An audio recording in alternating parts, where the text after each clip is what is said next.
আশা করি আজকের এই ভিডিওটা শেষ পর্যন্ত দেখবেন। আর হ্যাঁ, ভিডিওতে একটি লাইক করবেন। আর এই চ্যানেলে নতুন হয়ে থাকলে চ্যানেলটি সাবস্ক্রাইব করে পাশেই থাকবেন। ধন্যবাদ। আজ থেকে কয়েক হাজার বছর আগের কথা। তখন মানুষ আল্লাহর নবীদের কথা মেনে চলত। মানুষ সত্য কথা বলত, ওয়াদা পালন করত। বনি ইসরায়েলের এমনি এক লোক বাস করত, নাম রুবায়া। সে দেশ বিদেশে ঘুরে বেড়াত আর বন্দরে বন্দরে ব্যবসা করত। একবার বাণিজ্যের যাবার আগে কিছু স্বর্ণমুদ্রার টান পড়ল। ভেবে দেখল কারো কাছ থেকে ধার নেয়া ছাড়া গতি নেই। তখনই তার মনে পড়ল উদার হৃদয় সোলাইমানের কথা। পরদিন সকালে সে সোলাইমানের বাড়ি গিয়ে হাজির হল। সালাম বিনিময়ের পর সোলাইমান তাঁর আগমনের কারণ জানতে চাইলেন। রুবায়া বলল, বাণিজ্যে যাচ্ছি, মালামাল কেনার জন্য আরও কিছু স্বর্ণমুদ্রা দরকার। আপনি যদি 1000 স্বর্ণমুদ্রা ধার দেন তবে 1 বছর পর তা শোধ করে দেব।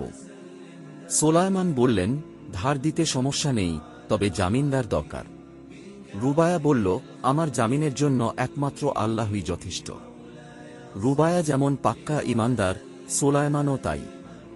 রুবায়ার কথা শুনে বললেন, আপনি ঠিকই বলেছেন, আল্লাহই জামিনের জন্য যথেষ্ট। এ কথা বলে রুবায়াকে সোলাইমান 1000 স্বর্ণমুদ্রা ধার দিল। যথাসময়ে জাহাজে চড়ে বিদেশে পাড়ি জমাল রুবায়া। বন্দরে বন্দরে ব্যবসা করে প্রচুর লাভ করল। ব্যস্ততার মধ্য দিয়ে কেটে গেল প্রায় পুরোটা বছর। স্বর্ণমুদ্রা ফেরত দেয়ার দিন ঘনিয়ে এল। বাড়ি ফেরার জন্য বন্দরে এলো রুবায়া, কিন্তু নির্দিষ্ট সময়ে বাড়ি ফেরার মতো কোন জাহাজ পেল না।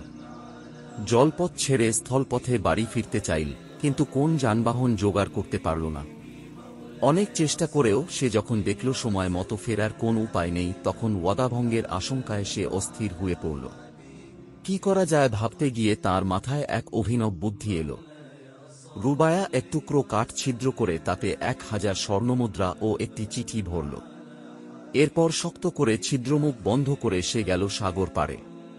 তীরে দাঁড়িয়ে সে আকাশের দিকে তাকিয়ে বলতে লাগল, হে আল্লাহ, তুমি জানো আমি সোলাইমানের কাছ থেকে 1000 স্বর্ণমুদ্রা ধার নিয়েছি।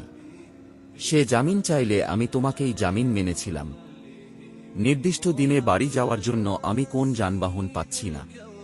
তাই তোমার ওপর ভরসা করে স্বর্ণমুদ্রা ভরা এই কাঠের টুকরাটি সমুদ্রে ফেলে দিচ্ছি। তুমি সময় মতো এটি তাঁর হাতে পৌঁছে দিও। রুবায়া এ কথা বলে কাঠের খণ্ডটি সমুদ্রে ফেলে দিল। এরপর সে আবার বাড়ি ফেরার যানবাহন খুঁজতে ব্যস্ত হয়ে পড়ল। এদিকে নির্দিষ্ট দিনে সোলাইমান বন্দরে এসে রুবায়াকে তালাশ করল। তাকে না পেয়ে মন খারাপ করে বাড়ি ফেরার পথে সমুদ্রতীরে একখণ্ড কাঠ দেখতে পেল। কাঠটি রান্নার কাজে লাগবে ভেবে সে ওটা নিয়ে বাড়ি ফিরল। কুড়াল দিয়ে কাঠটি কাটতে গেলে বেরিয়ে 1000 স্বর্ণমুদ্রা ও চিঠি। সোলাইমান চিঠিটা পড়ল, জানতে পারল রুবায়া তাঁর জন্যই এ স্বর্ণমুদ্রাগুলো পাঠিয়েছে। কিছুদিন পরের কথা, রুবায়া দেশে ফিরে এলো। বাড়ি ফিরেই সে গেল সোলাইমানের বাসায়। সোলাইমান তাকে সমাদর করে শরবত, নাস্তা খেতে দিল। খেতে খেতে রুবায়া বলল, বিশ্বাস করুন, নির্দিষ্ট দিনে আপনার পাওনা ফিরিয়ে দিতে আমি অনেক চেষ্টা করেছি, কিন্তু কোন জাহাজ না পাওয়ায় সময় মতো ফিরে আসতে পারিনি।